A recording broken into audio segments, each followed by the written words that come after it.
During our couples therapy session, my fiancée said, "I've been unhappy for years. I'm only here because my parents paid for the wedding already." The therapist looked shocked. I stood up. "Then let me make this easy." I called her parents right there on speaker and offered to reimburse every penny. Her mother's response was, "Original post. I, 32 male, ended my engagement in a therapist's office approximately 5 hours ago while my fiancé's mother listened on speakerphone. My hands haven't stopped shaking since, but I need to get this down while it's fresh." Some context. I've been with my fiancé for 4 years, engaged for 14 months. The wedding was supposed to be in 6 weeks. Everything was booked: venue, caterer, photographer, DJ, florist. Her parents had contributed $35,000 toward the wedding.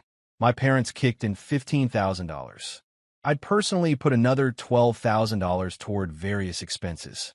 Total budget, around $62,000 for what was supposed to be the happiest day of our lives. Things have been rocky for a while. Not fighting exactly, but disconnected. She seemed distant, irritable, uninterested in wedding planning despite it being her idea to have a big celebration.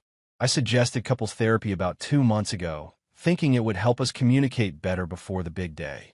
She resisted at first, but eventually agreed. Today was our 4th session. The therapist had been working with us on expressing needs and understanding each other's perspectives. It had been going okay, surface-level stuff mostly, but today the therapist pushed deeper. "Therapist, I want to try something different. I'd like each of you to share one thing you've been holding back. Something you haven't said because you were afraid of the reaction." I went first. Said I was worried she didn't seem excited about the wedding anymore, and I wanted to understand why. Then it was her turn. She sat there for a long moment. Wouldn't look at me. The therapist waited. I waited.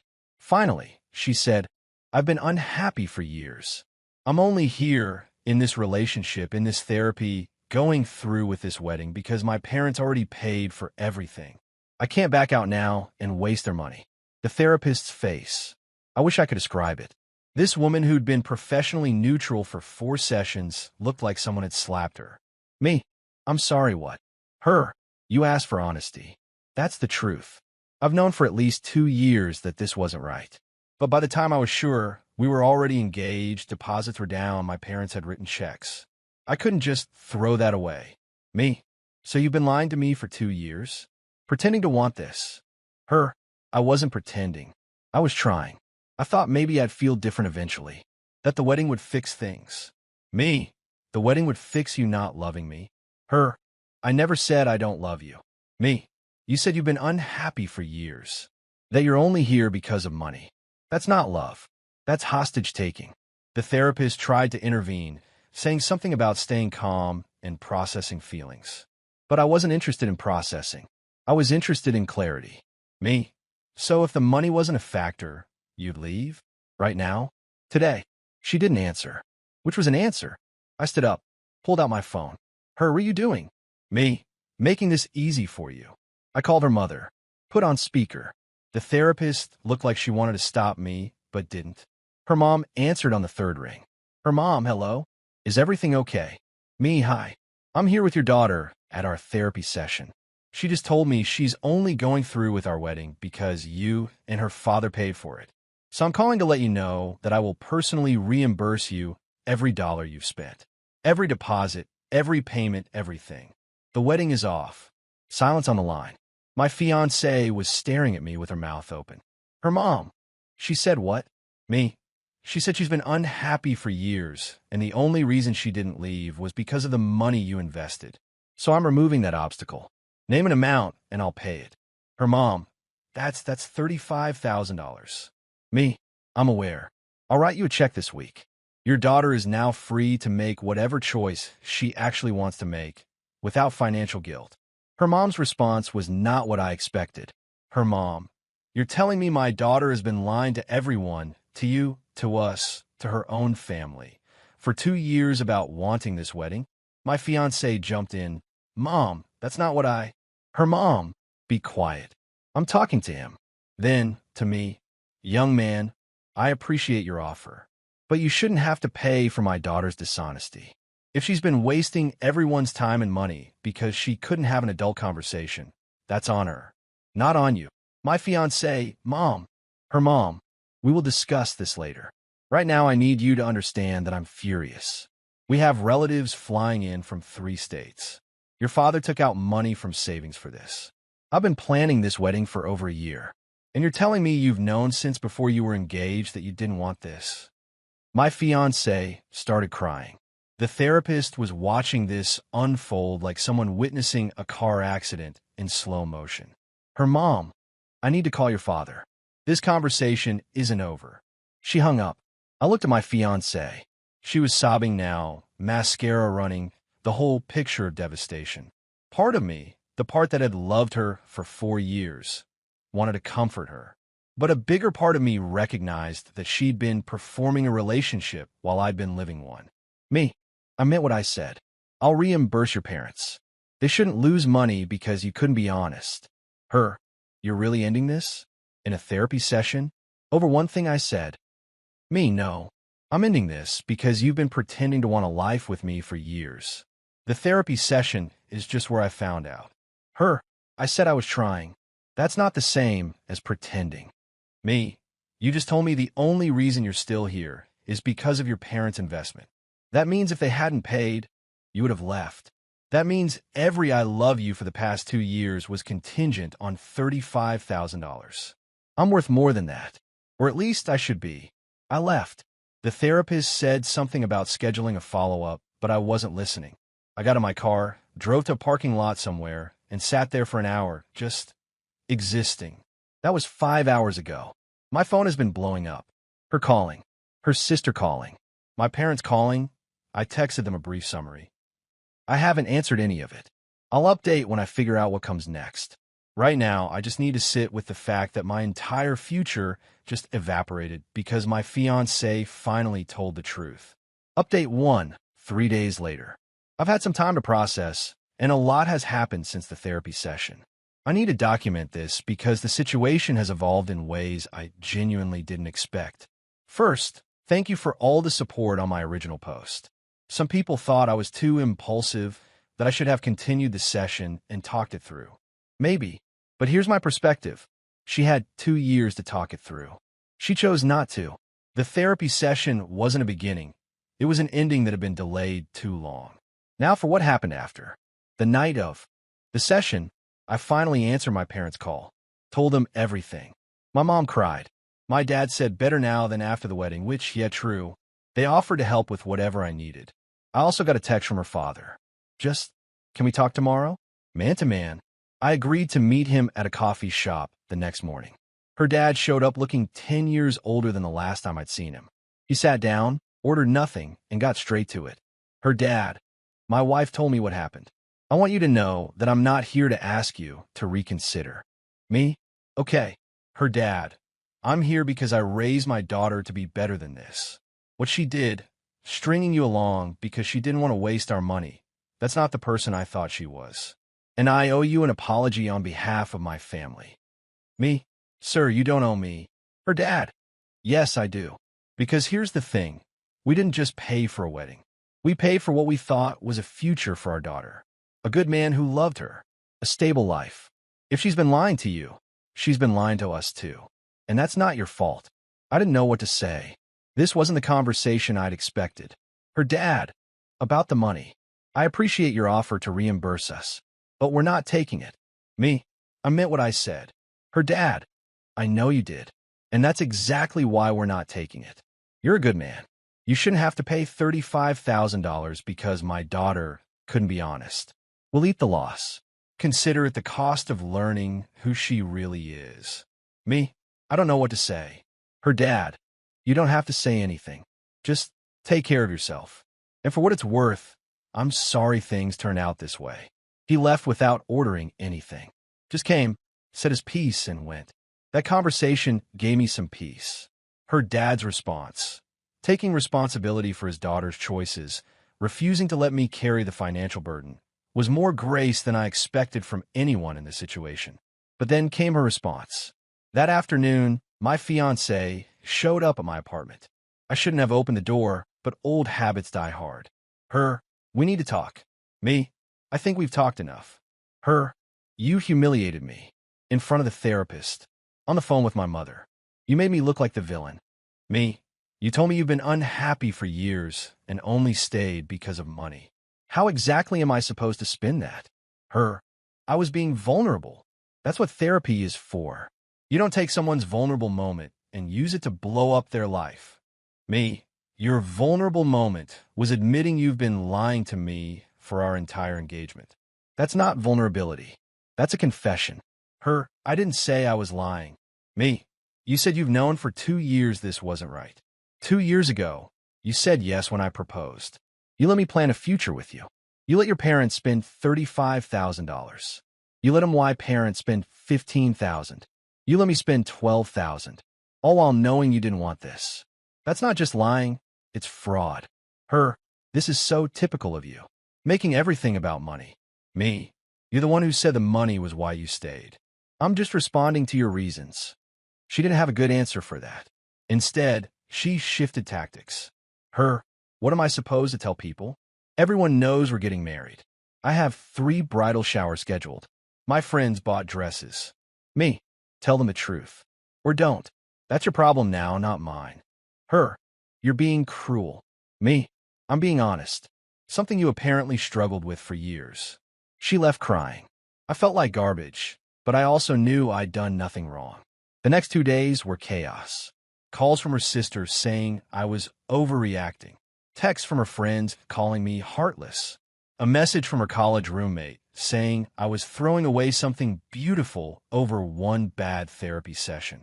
I didn't respond to any of them. Let them think what they want. But here's where things took an interesting turn. Yesterday, I got a call from an unknown number. Against my better judgment, I answered. It was her cousin, someone I met maybe twice at family events. Her cousin, hey, I know this is weird, but I wanted to reach out. I heard what happened. Me, okay. Her cousin, listen, I'm not supposed to tell you this, but I feel like you deserve to know. What she said in therapy, about being unhappy and staying for the money, that wasn't a slip. She's been saying that to people in the family for months. Me, what? Her cousin. She told me at Easter that she wasn't sure about the wedding but couldn't back out because of her parents' investment. She told her sister the same thing. She told our aunt. Everyone knew except you. Me. Everyone knew. Her cousin. Not everyone, but enough people. And nobody said anything because they figured it was just cold feet, that she'd come around. But the fact that she actually said out loud in therapy to you with a witness, that's different. That's real. Me. Why are you telling me this? Her cousin. Because what she did wasn't fair. And because I think you should know you're not crazy. She's been telling people one thing and you another for a long time. You deserve better. I thanked her and hung up. So that's where I am now. Processing the fact that my fiancé's own family knew she didn't want to marry me and said nothing. Processing the fact that I was the last person to learn the truth about my own relationship. More updates coming. Update 2. 7 days later. Things have continued to develop, and I want to share what's happened because this situation has gotten more complicated than I anticipated. After learning that multiple people in her family knew about her doubts and said nothing, I took a few days to just be angry. Not productive, but necessary. Sometimes you need to sit with the rage before you can move past it. Then I started dealing with practical matters. The wedding cancellation itself was a logistical nightmare. I spent an entire day on the phone with vendors. Here's the damage. Venue, $8,000 deposit lost. Non-refundable within 60 days of event. Caterer, $4,500 deposit lost. Photographer, $1,500 deposit, but she agreed to apply it to a future event, which was kind of her. DJ, $500 deposit lost. Florist, $2,200 deposit lost. Her dress alterations, not my problem, but apparently $1,800 down the drain. My suit and groomsmen rentals, $1,100, partially refundable. Total losses on my end, from my $12,000 contribution, approximately $7,500. Her parents are eating their $35,000. My parents got some refunds and lost about $6,000 of their $15,000. Combined, We all lost roughly $48,000 on a wedding that was never going to be happy. I sent her parents a letter, actual paper letter, seemed appropriate, thanking them for their graciousness about the money and apologizing that things ended this way. Her dad texted me a few days later saying he appreciated the gesture and wished me well. Her mom hasn't contacted me, which is probably for the best. Now for the Messier stuff. My ex-fiancée has apparently been telling people a very different version of events. According to mutual friends who've reached out, her story is: I ambushed her in therapy by pushing her to say things she didn't mean. I overreacted to a normal expression of pre-wedding anxiety. I publicly humiliated her by calling her mother without her consent. I'm financially manipulative because I offered to pay back her parents. Somehow this makes me the bad guy. She loved me deeply, and I threw it all away. The narrative is wild, completely disconnected from what actually happened. But I've learned that people process rejection by rewriting history, and there's nothing I can do about how she chooses to remember things. What I can do is tell the truth to people who ask directly. Several friends have reached out wanting my side. I've told them exactly what happened. She admitted in therapy she'd been unhappy for years and only stayed because of money. That's not ambush. That's not overreaction. That's responding to information that fundamentally changed everything. Some people believe me. Some clearly didn't. A few unfollowed me on social media. That's fine. The pruning of my social circle is probably overdue anyway. The interesting development came yesterday. I got a call from the therapist's office. The therapist herself wanted to speak with me. We had a brief conversation. She couldn't share anything confidential, obviously, but she wanted to check in on how I was doing and offer some resources for processing the end of a significant relationship. At the end of the call, she said something that stuck with me. Therapist, I've been doing this work for 15 years. What happened in that session was unusual. It's rare for someone to be that honest in a way that ends things so decisively. Most people hedge. They protect themselves. She didn't, and you responded accordingly. I'm not saying either of you is right or wrong. That's not my place. But I will say that you deserve to be with someone who wants to be with you, not someone who's staying because of sunk costs. That meant more than she probably knew. One more thing happened that I want to mention. My ex reached out one more time. Not in person this time, a long email. I'll summarize the key points. She acknowledged that she could have handled things better and should have been honest sooner. She said she did love me, but had been confused about what she wanted. She blamed pressure from her parents and expectations for why she didn't speak up. She asked if there was any chance we could talk this through and maybe find a way forward. The email ended with, I know I hurt you, but 4 years is a long time to throw away. Please think about it. I thought about it. For about an hour, I genuinely considered what a way forward would look like. Then I remembered sitting in that therapy session, hearing her say the only reason there was money. I remembered the cousin telling me the family knew. I remembered 2 years of feeling like something was off, but trusting her when she said everything was fine. I wrote back one line. I wish you well, but there's no way forward. Please don't contact me again. She hasn't responded. I hope she doesn't. Final update coming once all the practical matters are settled. Update 3. Final, 11 days later. This is my last update. The dust has settled. The cancellations are complete, and I'm ready to close this chapter. First, the practical wrap-up. All vendor contracts have been dealt with. The final tally of losses. My personal contribution was $12,000, and I recovered about $4,500 through refunds and credits, so I'm out $7,500. My parents lost about $6,000 of their $15,000. Her parents lost the full $35,000 since most of it went to non-refundable deposits and the venue. Her dad reached out one more time to ask if I wanted to split the total losses more equitably. I declined. Not out of spite. I just want a clean break. Taking money from them, even offered freely, felt like it would create an ongoing connection I didn't want. He said he understood. We shook hands metaphorically over text. That's probably the last I'll hear from him. Second, the social fallout. My ex has apparently committed fully to her version of events. From what I hear through the grapevine, friends of friends, social media glimpses before I blocked everything. She's positioned herself as the victim of a controlling, emotionally unavailable man who abandoned her over nothing. A few key people have reached out directly. Her sister sent me a scathing message about how I destroyed their family and stolen their joy. I didn't respond. Her college roommate, one of her bridesmaids, actually apologized to me. Said she'd suspected something was off for months, but didn't want to get involved. I thank her for reaching out, but made clear I wasn't interested in maintaining any connection to my ex's world. Most of our mutual friends have quietly picked sides. The split is roughly 60-40 in my favor, based on who's still responding to my texts. That's better than I expected, honestly. Third, the unexpected development. About a week after my last update, I got a message from someone I didn't expect, my ex's brother. We'd always gotten along reasonably well, but he'd stayed silent through this whole mess.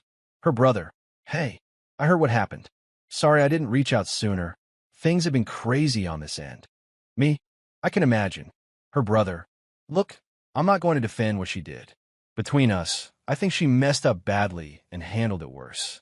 But I also know my sister, and she's not a monster. She's someone who got scared and made terrible choices because she couldn't face disappointing people. Me, I appreciate that. But her fear of disappointing people cost me 2 years of my life and almost $8,000. Not to mention your parents' money. At some point, the reasons stop matching and the consequences are just consequences." Her brother, "I know. I guess I just wanted to say, don't let this turn you bitter. You're a good guy. What she did wasn't about you." Me, "What was it about then?" Her brother, her inability to be honest. Her fear of confrontation. Her tendency to let things build until they explode. This is a pattern with her, if I'm being real. You're not the first person she strung along because she couldn't have a hard conversation. That hit differently than I expected. It didn't make me feel better exactly, but it did help me understand that this wasn't personal. I wasn't uniquely unworthy of honesty. She just doesn't do honesty. Probably never will. Me, thanks for telling me that. Her brother, "Yeah, take care of yourself." Fourth, my own processing. I started seeing a therapist. A different one. Going back to the couple's therapy office felt too weird. The new therapist is helping me work through not just the breakup, but the betrayal aspect of it. She made an observation in our second session that stuck with me. You're grieving 2 losses. The relationship you thought you had and the future you were building toward. Both are real losses, even though neither was what you believed. That's exactly right. I'm not just sad that it's over. I'm sad that it was never what I thought it was. Some final thoughts. 1. Trust your gut. I felt something was off for months, maybe years. The distance, the lack of enthusiasm, the way she'd deflect when I try to talk about our future. I explained it all away as stress, as pre-wedding jitters, as normal relationship fluctuation. It wasn't. When something feels wrong, it usually is. 2. Therapy is only useful if people are honest. We went to 4 sessions. In 3 of them, she performed being a committed partner. It took the therapist specifically asking for something you've been holding back to crack the facade. If she'd been honest from session 1, we might have ended things more gracefully. But she couldn't be honest until she was specifically invited to. And even then, I think it surprised her that the words came out. 3. Money isn't worth your happiness. She stayed because of $35,000. That's a lot, but it's also not. It's a car. It's a year of rent in some places. It's significant but recoverable.